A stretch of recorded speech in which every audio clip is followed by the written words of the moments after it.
Indonesia muhasabah itu sudah jadi perilaku ya, karena dulu orang tua saya, guru-guru saya kalau ngandani itu, bayangkan kalau kamu jadi dia. Jadi misalnya kita mentang-mentang atasan, otoriter sama bawahan, bayangkan kalau kamu jadi yang bawahan itu kayak apa. Laukun tamakanah, kalau orang Arab bilang, bayangkan kalau kamu di posisi dia. Makanya guyonannya orang-orang Indonesia itu kan orang ngaramkan judi gitu, bareng dikasih tahu. Tapi yang menang anak jenengan, alhamdulillah. Ternyata ngaramkan itu karena ada anaknya. Kalau anaknya yang menang ya seneng. Meskipun itu guyonan, tapi saya punya padanan itu dalam kitab Hikam. Nabi Ibrahim itu Khalilur Rahman, tentu bencinya minta ampun sama yang namanya maksiat. Suatu saat beliau diterbangkan di alam malakut. Itu kalau di Hikam saya halaman 15 juga. Saya masih ingat betul. Mungkin kalau Anda beda halaman karena beda cetakan, atau nggak punya kitabnya, atau punya tapi tidak bisa baca. Nah itu jadi berbagai kemungkinan. Atau punya tidak bisa baca tapi dianggap jimat, atau digo pencitraan. Banyak itu kaji-kaji tidak bisa baca kitab tapi di ruang tamunya kitabnya besar-besar. Pencitraan itu, tapi ya bagus lah, nggak apa-apa untuk syiar. Setelah diterbangkan di alam malakut, diperlihatkan sama Allah, ada orang pezina, ada orang syaribul khomri, ada orang mabuk, ada orang macam-macam. Allah tanya sama Nabi Ibrahim, bagaimana pendapat kamu Ibrahim tentang mereka yang maksiat? Kata Nabi Ibrahim, ya Allah, habisi saja mereka. Mereka hidup di bumi engkau, makan rezeki engkau, kemudian mereka tidak taat sama engkau. Singkat cerita, di fase itu, saya ulang lagi, di fase itu Allah nurutin sampai sekian peristiwa, mungkin 3 atau 4. Sudah setelah sekian tahun Nabi Ibrahim lupa peristiwa itu, kemudian beliau diminta menyembelih anaknya. Ini versi kitab Hikam. Memang versinya banyak tentang kenapa Nabi Ibrahim disuruh menyembelih anaknya. Ketika mau menyembelih anaknya, Nabi Ibrahim ragu. Huwa samratu fuadi, anak saya ini buah hati saya, kenapa engkau suruh menyembelih? Terus kata Allah, apa kamu tidak ingat ketika kamu saya angkat di alam malakut, kemudian kamu usul bunuh-bunuh, saya tidak mempertimbangkan usul Anda, tapi kenapa sekarang saya merintahkan kamu mikir gitu? Terus, ya karena ini anak saya ya Allah. Terus kata Allah, rumang samu wong sumpukon mata ini gak gawean kau sing gawe kowe enak wae usul mata ini. Jadi sebenarnya saya yang bikin, kemudian Anda enak aja usul membunuh. Semenjak itu Nabi Ibrahim itu di eranya itu asfaqun nas, orang paling sayang sama manusia. Karena kadang kita keras itu ya kebetulan itu tidak anak kita, tidak keluarga kita. Cara orang Jawa itu kan gitu ya, kalau ada perempuan terus macak yang macam-macam pakai sepeda motor cowok, terus wah itu luput suwuk, semoga-moga gini. Tapi setelah dikasih tahu, niku ponakane jenengan, semoga-moga selamat. Jadi jangan-jangan kemarin ahli ma'asi itu kebetulan itu tidak keluarga kita. Kalau keluarga kita yang pernah salah pada kita, semangat kita mintakan maaf. Jangan-jangan kita didikte hukum sosial gitu. Jadi orang yang salah kebetulan itu orang yang menservis kita, atau keluarga kita, atau orang dekat kita. Jangan-jangan semangat kita mintakan ampun. Tapi kalau sama orang lain kebetulan musuh kita, kita semangatnya minta itu kena adab. Nah ini yang nggak boleh dalam Islam. Islam mengajarkan niru Rasulullah SAW, Nabi itu rahmatal lil alamin. Bahkan kemarin saya ngaji virtual sama beberapa habaib, ada Habib Ali Al-Jufri dari Mesir, ya, ada Habib Alwi dari Kuitang, ada Habib Nabil Al-Musawa.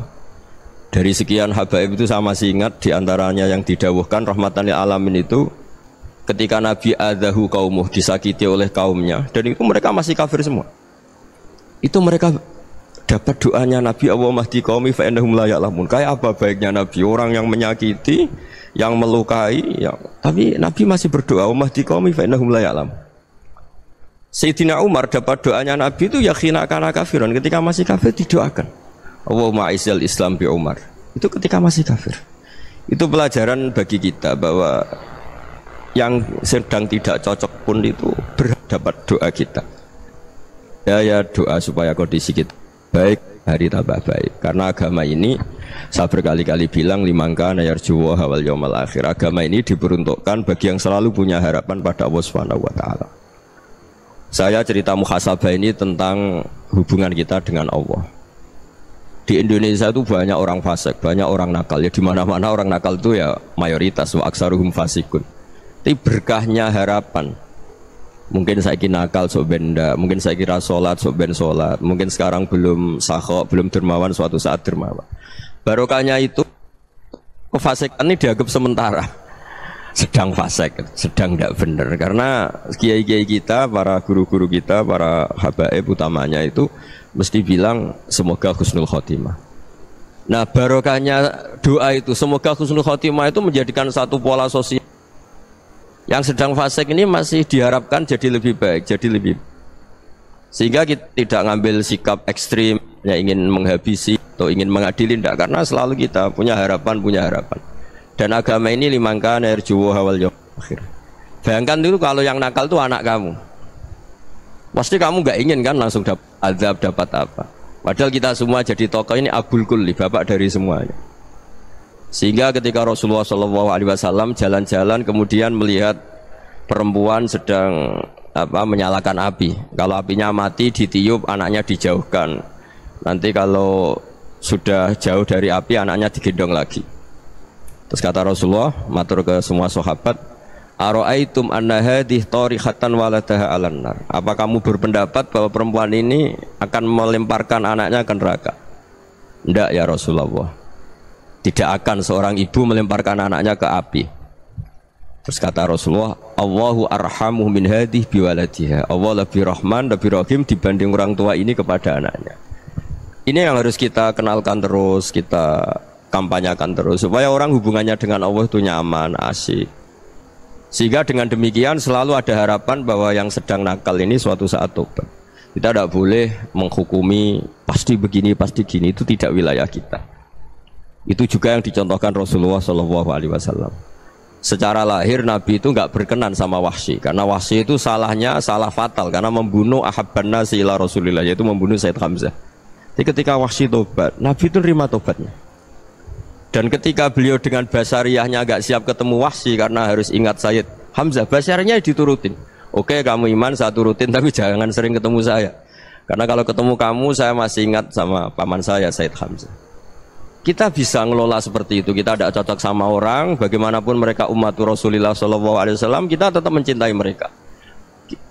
Misalnya kalau beda agama, mereka sama-sama orang Indonesia, kita mencintai mereka atas nama warga Indonesia. Tapi kalau misalnya potongannya ora cocok, beda kultur, bawaannya itu mangkel no coro Jawa, ya bisa diilmoni, jangan ketemu.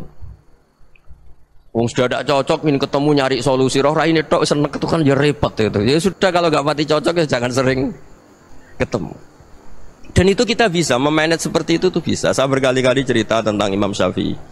Kalau dikasih tahu ya Imam Abu Abdillah, panggilannya Imam Syafi'i, tetangga anda ini ternyata banyak yang nggak senang anda. Jawabnya beliau senang. Ya bagus kalau nggak senang saya, ndak utang saya katanya. Jadi gara-gara sampean seneng aku ngatur aku ini kan. Dan mungkin sampean rasa seneng kan ya enak. Jadi hidup itu dianggap happy. Kalau seneng ya teman silaturahim, kalau nggak seneng ya nggak bakal utang gitu kan. Baru kaya seneng itu nggak ganggu kan. Jadi dulu itu orang bisa ngelola seneng nggak seneng itu bisa. Karena ada kearifan hubungan dengan Allah Subhanahu wa Ta'ala. Hidupnya selesai karena masyghul bi dzikrillah. Mereka sibuk dengan Allah. Makanya kata ulama-ulama tasawuf, kamu jangan melihat manusia perilakunya, tapi kamu juga harus ingat yang gerakkan semua itu Allah Subhanahu wa Ta'ala. Dengan demikian kita farah, kita senang. Makanya Nabi kalau ngutus Anas bin Malik kemudian nggak kesampaian yang diinginkan karena Anas main, ketika garwa-garwani Nabi agak tersinggung, Nabi andaikan Allah menghendaki yang saya inginkan kesampaian, pasti itu kesampaian. Jadi dianggap kegagalan Anas nggak manggil yang dituju Nabi itu ya kersane Allah, ya enteng saja. Sayyidina Ali lebih parah lagi yang dialamin. Itu dalam beliau kalau dipanggil itu nggak cepet-cepet ke sana. Ketika ditanya, kenapa kamu tak panggil gak cepat ke saya? Amin tu ukubatak. Karena aku tahu kau orang baik. Orang baik itu pemaaf. Jadi makanya orang-orang soleh dulu itu bodoni itu. Makanya sekarang kalau ada orang bodoni itu mesti bidik orang soleh.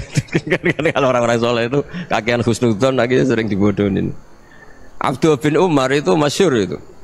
Kalau ada budaknya sering sholat, sergap sholat itu dimerdekakan. Akhirnya nggak sholat pun pura-pura sholat. Akhirnya juga dimerdekakan. Ketika ditanya, kenapa engkau merdekakan? Padahal mereka sholatnya menipu engkau, kata pembisik-pembisik itu. Man khoda'ana lillah in khoda'na lah. Dia nipu atas nama Allah, berarti saat tertipu juga atas nama Allah, enggak masalah dong, semuanya demi Allah Subhanahu wa ta'ala. Jadi ketika kita mensifati Allah Ta'ala itu ghafir, Allah pemaaf. Jangan kamu enggak fair untuk diri kamu nyifati Allah ghafir, pada orang lain Allah kamu sifati syadidul iqab. Jadi Allah kamu atur, kayak MC tadi ngatur saya. Jadi Allah itu apa? Kalau pada saya ghafir, kalau pada musuh saya syadidul iqam. Itu tidak fair. Kalau Anda punya harapan kepada Allah karena Allah Rahman Rahim, Allah ghafir, sebenarnya Allah pada musuh kita ya bisa saja Allah ghafir, bisa saja Allah Rahman Rahim. Sehingga kita melihat orang lain yang kita tidak cocok itu ya enteng saja. Itu min ummati Rasulillah sing tanaluhu syafa'atuh, tanaluhu sa'atu rahmati, tanaluhu fair. Jangan dengan kita kayak mesti dapat rahmat, jangan orang lain kayak Allah pasti syadidul iqam. Itu tidak boleh. Sehingga ketika ada orang Badui, singkat cerita orang Badui ini kencing di masjid, semua sahabat membentak dia. Yang enggak bentak hanya Nabi tok. Saking mangkelnya orang ini karena semua sahabat bentak kecuali Nabi. Setelah dibenarin Nabi, terus Nabi nyuruh sabbu ali dhanuban min ma'in.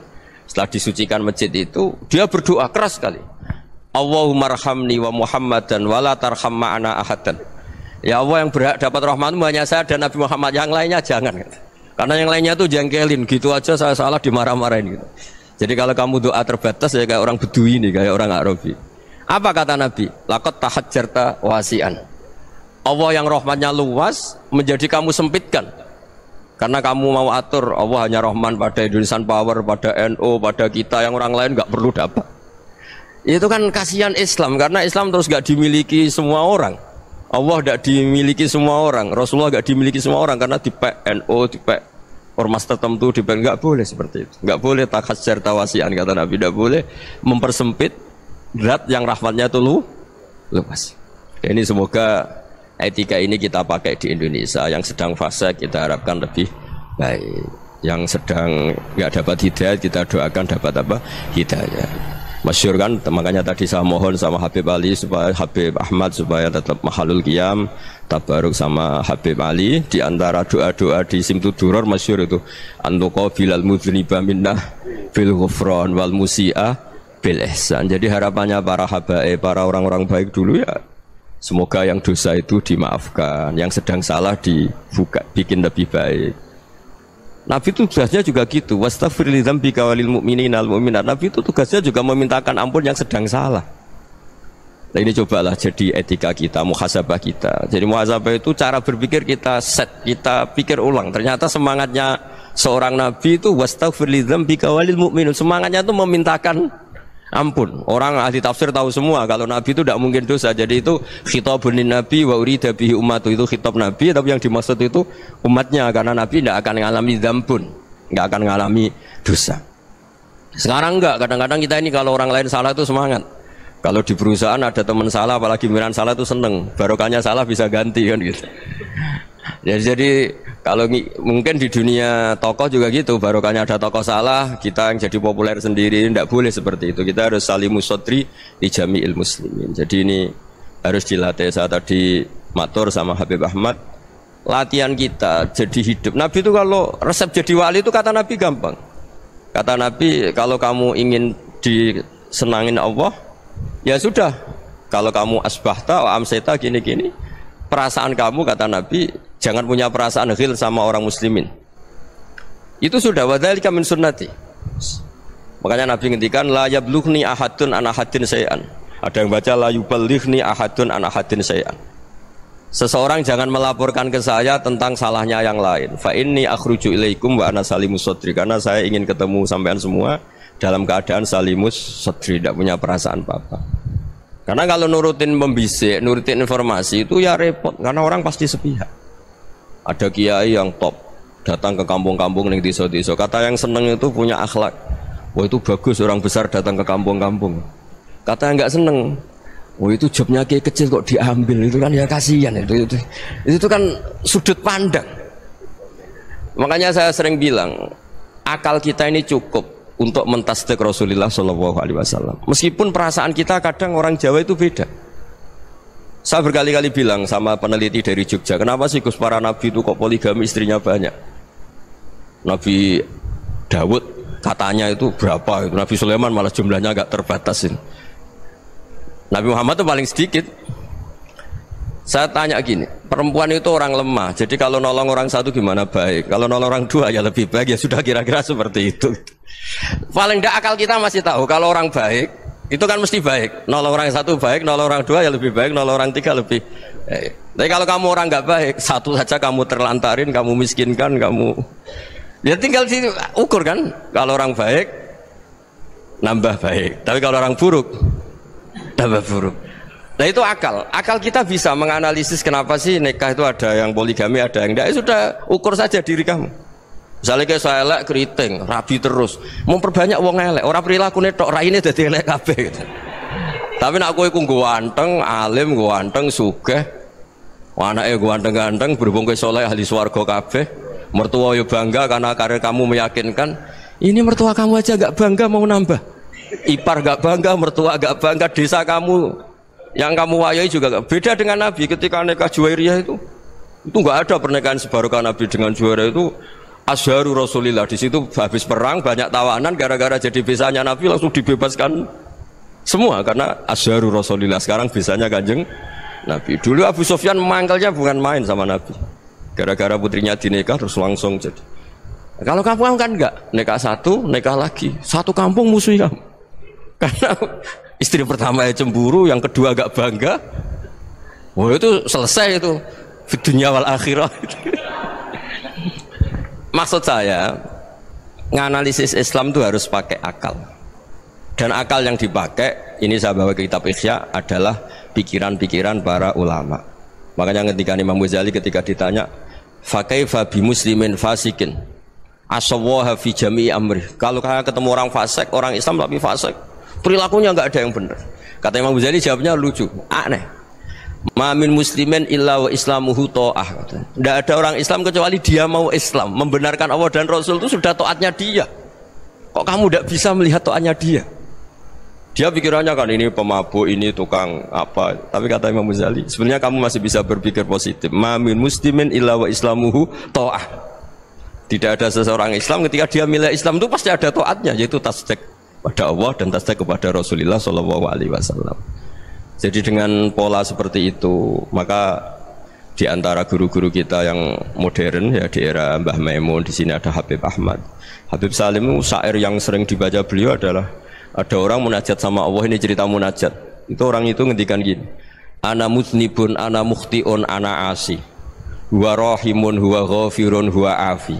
Ya Allah, saya mukhti, saya orang yang salah.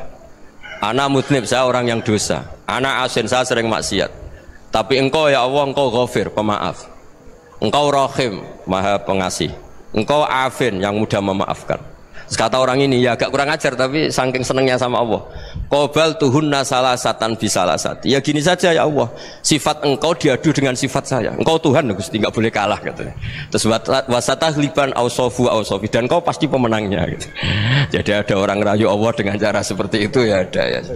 Saya ini manusia, salah saya banyak. Engkau ampunannya banyak. Engkau Tuhan, Gusti, enggak boleh ampunan Anda, ampunan engkau kalah dengan salah saya. Enggak boleh Tuhan kok kalah. Jadi untuk supaya orang punya harapan gitu. Banyak juga wali-wali yang jadab ketika datang ke makam Rasulullah SAW. Itu kalau dongo ya agak kacau sebetulnya, cara syariat agak kacau. Ya Allah, engkau punya dua pilihan.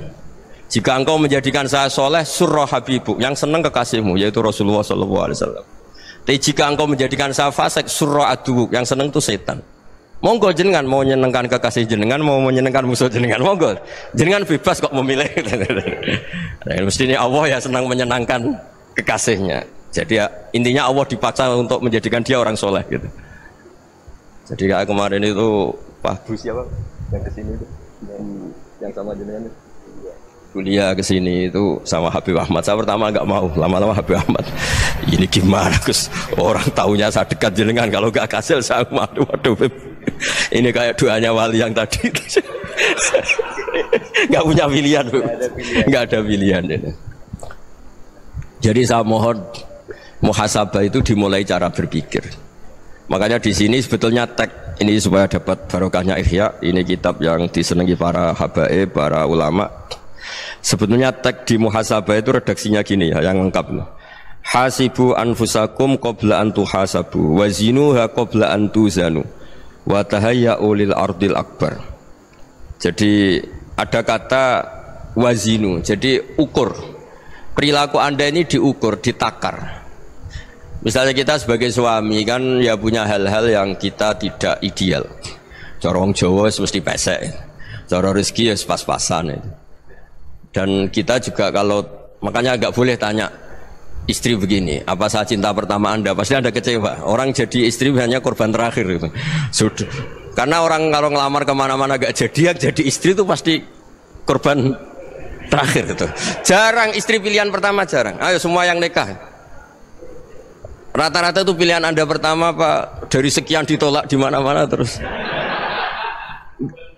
Ya perempuan terakhir. Kamu juga korban terakhir gitu. Itu wali-wali dulu kalau ngandani kita itu sederhana. Antal ini masyhur diceritakan Habib Zain bin Sumit dalam kitab Al-Manhajus Sawi. Anta lam tajid min nafsika kullama turid. Fa kaifa turidu min ghairika kullama turid.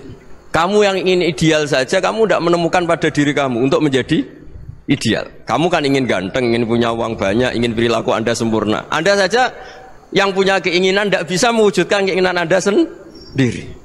Fakaifa turidu min ghairika ma turid. Jadi anta lam tajid min nafsika kullama turid. Fakaifa turidu min ghairika kullama turid. Kamu yang punya keinginan saja. Misalnya saya ingin punya uang banyak, perilaku saya selalu benar, gak pernah salah. Loh, saya yang ingin saja dengan diri saya gak bisa untuk benar terus. Kok kamu berharap orang lain selalu benar? Jadi anta lam tajid ya sama. Kalau kamu menuntut istri kamu itu ramah, neriman, apa kamu neriman sama wajah istri Anda gitu? Engko ya pola neng dindi jajaki sana jajaki sini, kamu sendiri tidak kona apa. Jadi itu nasihat yang luar biasa. Anta lam tajid min nafsika kullama turid, fa kaifa turidu min ghairika kullama turid. Kamu mau menghormati semua orang? Tidak mau kan? Kemudian Anda berharap semua orang menghormati kamu tidak ingin kan orang lain semua menghujat kamu. Sementara kamu enak aja menghujat orang lain. Makanya Rasulullah SAW itu luar biasa ketika bikin kaidah sosial. Apa la yu'minu ahadukum hatta yuhibba li akhihi ma yuhibbu li nafsi. Jadi kalau ukuran iman itu sederhana. Kalau sesuatu itu baik, nyaman bagi Anda ya bayangkan itu pada teman Anda. Misalnya Anda bangun tidur sudah acak-acakan, nggak punya uang, utang jatuh tempo, kan nggak ingin ketemu orang. Ya kamu jangan bertamu ke jenis ini karena dengan kamu yang alami juga gak siap ketemu orang. Makanya ada Habib Alim itu dilapuri sama seseorang. Beb, dulu teman saya itu ketika saya kaya itu sering main ke saya. Setelah saya miskin, mereka tidak main ke saya. Kata Habib itu bagus, sunnah Allah begitu itu bagus. Coba kalau kamu dulu kaya, teman kamu main kan kamu gaya. Di rumah ada makanan, bisa hormat tamu. Setelah kamu miskin jadi buruh manol di pasar atau buruh bikin boto, teman kamu datang, malu enggak kamu? Mendingan nggak datang gitu. Akhirnya baru, oh ya alhamdulillah kalau gitu. Loh ya kan dulu teman kita datang, kita ada Alphard, istri cantik, rumah bagus lah, kita miskin, buruhnya orang pas dibentak-bentak, teman kamu udah datang. Milih datang kamu enggak kalau setelah kamu jatuh? Enggak kan? Jadi barokahnya ilmu itu terus. Ya, tapi kadang-kadang orang loh, wah setelah saya miskin teman-teman enggak kasih ke sini. Ya kalau kamu sudah jatuh, teman-teman kamu ke situ jadi tontonan. Ya mulai sekarang cara berpikir itu dirubah.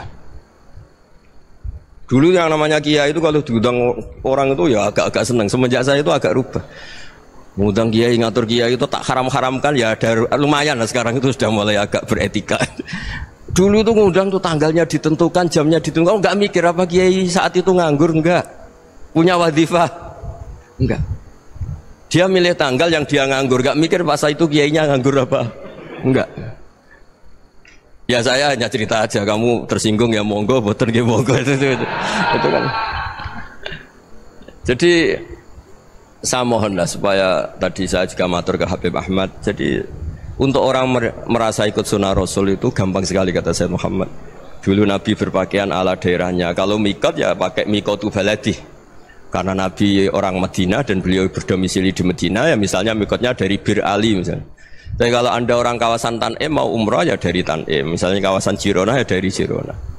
Artinya apa? Kamu ngambil mikot karena Nabi mikot misalnya dari Bir Ali, bukan berarti kamu harus seperti Nabi di Bir Ali, kamu orang Mekah, misalnya kamu orang Tanim, orang dia harus dari mikot itu apa? Baladi. Sama, makanya di fikih-fikih itu kalau teknik anak, Nabi orang Arab, halawiyatnya kurma ya kurma. Kalau orang Jawa sedegan, semua podo-podo. Ya, podo-podo manis. Jadi ini tabaruk sama Sayyid Muhammad, ini ada murid beliau, Habib Ahmad, sahabatnya. Supaya orang itu merasa ikut Nabi itu gampang sekali. Ini sahabatnya di halaman tadi disaksikan Habib Ahmad 433 di kitab apa ini? Manhajus Salaf fi Fahmin Nusus. Itu kata Sayyid Muhammad, wa kanat sunnatu Rasulillah annahu yat'amu ma yajiduhu fi ardi wa yalbasu ma yajidu wa yarkabu ma yajidu mimma abahu wa ta'ala. Faman istamala ma yajiduhu fi ardi fa huwa al-muttabi' lis-sunnah. Kama annahu hajjal baita min madinati. Faman hajjal baita min madinati nafsi fa huwa al-muttabi' lis-sunnah. Wa illam takun hadhil madinatu tilka. Jadi intinya misalnya Nabi dulu itu ngasih sedekah kepada fakir miskin ya pakai dinar, dirham. Ya kalau orang misalnya sedekah pakai rupiah ya sudah ikut sunnah Nabi. Jangan, lu Nabi pakai dinar loh, kamu kok pakai rupiah. Dulu dinarnya Nabi tidak ada tulisannya Bank Indonesia, kamu ada tulisannya Bank. Ya tidak ada seperti itu. Ya jadi misalnya Nabi sedekah pakai tamar atau pakai al-aqid, ya kita pakai beras, pakai apa. Supaya orang tuh bahwa Rasulullah itu milik kafatal linnas, milik semuanya. Sehingga merasa ikut sunnah Nabi itu ya semuanya. Makanya dulu Mbah Mun kalau motivasi saya supaya bombong, kalau orang Jawa bilang bombong. Wong Jawa mesti ono wong alim. Beliau menyontohkan Mas itu Mbah Fadol, Senori, Mbah Ihsan Jambes. Itu bisa ngarang-ngarang kitab luar biasa, padahal beliau bukan orang Arab. Imam Sibawai itu orang Persia, Imam Ghazali orang Tus itu juga ikut Persia. Kata Imam Mun, wong sing ora Arab lah mesti untuk jatah alim, kata beliau, karena Nabi itu diutus kafatal linnas. Nah ini kalau orang yang alim itu Arab tok, berarti tidak ada perwakilan dari Afrika, dari Asia Tenggara, dari mana-mana. Makanya karena Nabi statusnya itu kafatal linnas. Jadi kita harus bangga sebagai Muslim, sebagai orang Indonesia, karena misalnya Wali Kutub dulu terkenalnya hanya ada di Yaman, di mana. Ternyata pernah ada juga di Indonesia, dan seperti Habib Abu Bakar Segaf Gresik. Jadi ya artinya kan tetap orang Indonesia, meskipun beliau dzurriyyah Rasul kan ya sudah orang apa? Orang Indonesia. Dzurriyyahnya Habib Ali Simtuduror sekarang di Solo. Jadi Indonesia juga dapat alawin banyak, dari Sadatinal Alawin juga banyak. Jadi saya mohon barokahnya ngaji seperti ini. Melihat orang lain tuh gampang, bayangkan tuh kalau anak kamu. Makanya Nabi, nanti kalau nggak percaya lihat di Hikam nomor 15 di kitab saya itu. Di situ dijelaskan oleh Hikam, jangan-jangan semangat Anda pada orang yang maksiat, pada orang yang keliru supaya dihukum itu karena kebetulan itu udah anak Anda, itu udah keluarga Anda. Coba kalau itu keluarga Anda. Makanya kalau saya guyonan di Jogja itu ada pembantu mecahkan piring terus dimarahi majikannya, saya mesti guyon gitu, pasti itu pembantunya tidak cantik. Kok bisa Gus? Andai kan cantik dan kamu senang mecahno piring satu, piring 1000 ora iso ngamuk kowe. Ternyata ngamuknya itu karena mecahkan piring apa karena plus tidak cantik? Coba jawab para lelaki ini. Kamu marah sama orang maksiat tuh karena maksiat, karena plus itu udah anak Anda. Bayangkan kalau itu anak Anda.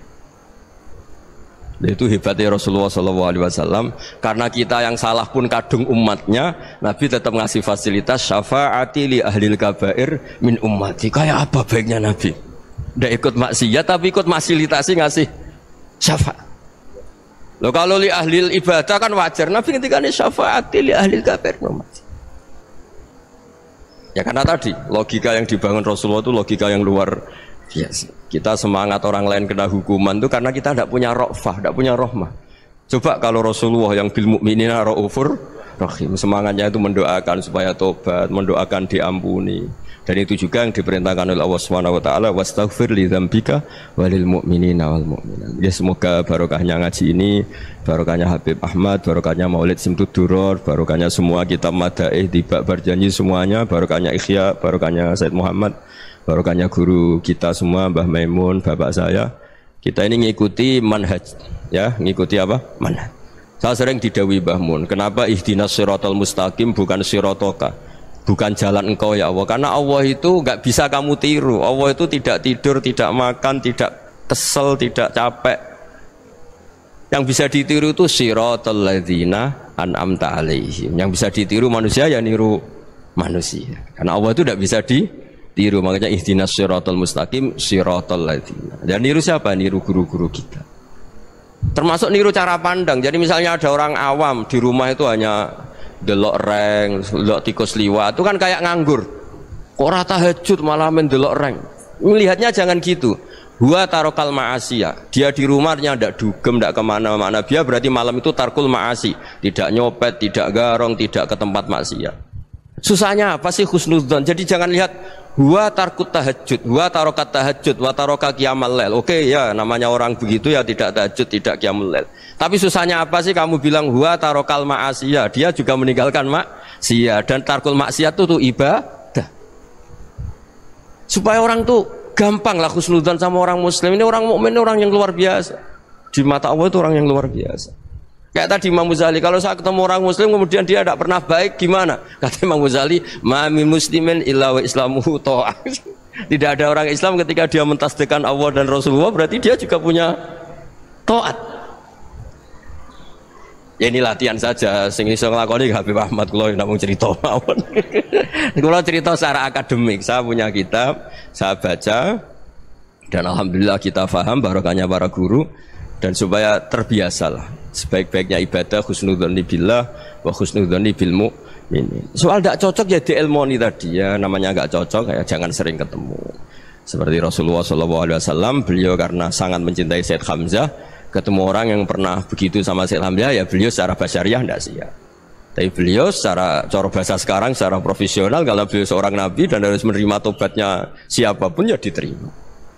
Saya meskipun dengan A, B gak cocok karena dia begini-begini sama saya, tapi saya ingat dia sholat, dia baca sholawat, dia mencintai Rasulullah, ya kita hormat. Ya soal gak cocok ya di manage tadi ya, zuruhiban tasdadhuban. Kalau gak pati cocok ya jangan sering ketemu, bawaannya enek nanti. Ya semuanya itu diilmoni lah.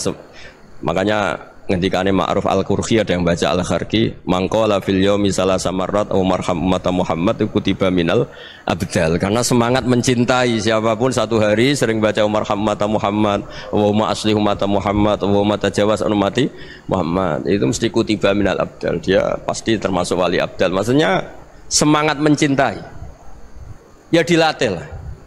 Misalnya Indonesia Power atau PLN, andai kan tidak ada PLN tuh kayak apa? Orang nggak bisa ngaji, tidak bisa aktivitas, ya barokahnya ada PLN, barokahnya jasanya. Kita sadar, tidak semua kebaikan kita ini memenuhi keinginan orang banyak. Orang banyak ingin listrik, ingin saluran apa, dan itu kadang yang mewujudkan orang lain atau kelompok lain. Ya karena itu manfaat ke orang lain ya kita doakan. Karena khairun nas anfa'uhum linnas. Sehingga kita terbiasalah ngakui orang lain. Seperti semangatnya Rasulullah SAW, semuanya itu didoakan, semuanya diinginkan kebaikannya. Bahkan Nabi gak putus asa sampai di akhirat. Ketika Nabi lain sudah putus asa karena sudah akhirat, sampai dimintai syafaat semuanya bilang nafsi nafsi, karena merasa semuanya nggak punya nyali di depan Allah, karena ini sudah akhirat, sudah finish. Tapi apa Rasulullah? Analah, ya udah saya sanggup mensyafaati kalian. Terus kata Nabi, fa'atiyal arsya, saya mendatangi aras, fa'akhiru lahu sajidan, saya sujud, wa ahmaduhu bimahamida allamaniha rabbi. Kemudian saya tetap muji Allah dengan pujian yang terus menerus. Padahal sudah di akhirat, sudah finish. Nabi dimintai syafaat masih sanggup, karena Nabi tahu akhirat tidak bisa mendikte Allah, tidak bisa Allah terus bilang ya Allah ini akhirat, engkau sudah tidak boleh mensyafaat, tidak bisa. Allah tidak bisa diganggu akhirat, Allah tidak boleh dibatalkan rahmannya oleh akhirat. Allah tetap Rahman Rahim abadal abad, dan Nabi tahu itu. Makanya kata para ulama, fa Muhammadun ahmadu min ghairihi. Jadi Nabi Muhammad namanya dua yang terkenal. Sebenarnya banyak yang terkenal dua, Muhammad sama Ahmad. Ketika Nabi punya nyali memuji Allah di akhirat atau sudah di akhirat, itu fa Muhammadun ahmadu min ghairihi. Ketika Nabi lain sudah tidak punya nyali muji Allah karena sudah akhirat, Nabi Muhammad tetap berani muji Allah di saat seperti itu. Makanya Ahmadu di situ kata ulama itu af'al tafdil, fa Muhammadun ahmadu min ghairihi. Kanjeng Nabi lebih memuji Allah di saat yang Nabi lain sudah tidak punya nyali untuk muji Allah di saat itu. Makanya kata Nabi, fa akhiru lahu sajidan wa ahmadhu bimahamida allamaniha rabbi. Akhirnya setelah lama gitu terus Allah ngendikan ya Muhammad irfa' ra'sak wasal tu'tah wasfa' tusyaffa. Sudah Muhammad, angkat kepala kamu minta apa saya turutin, dan kalau kamu ingin mensyafaati umatmu saya beri hak apa? Syafaat. Nah, semoga semangat itu juga menjadikan kita munajat bahwa rahmat Allah tidak terbatas, harapan juga tidak terbatas. Mungkin yang sedang nakal ya kita katakan sedang, jangan terus kamu pastikan wah ini mesti suul khotimah, mesti tidak orang baik. Tidak.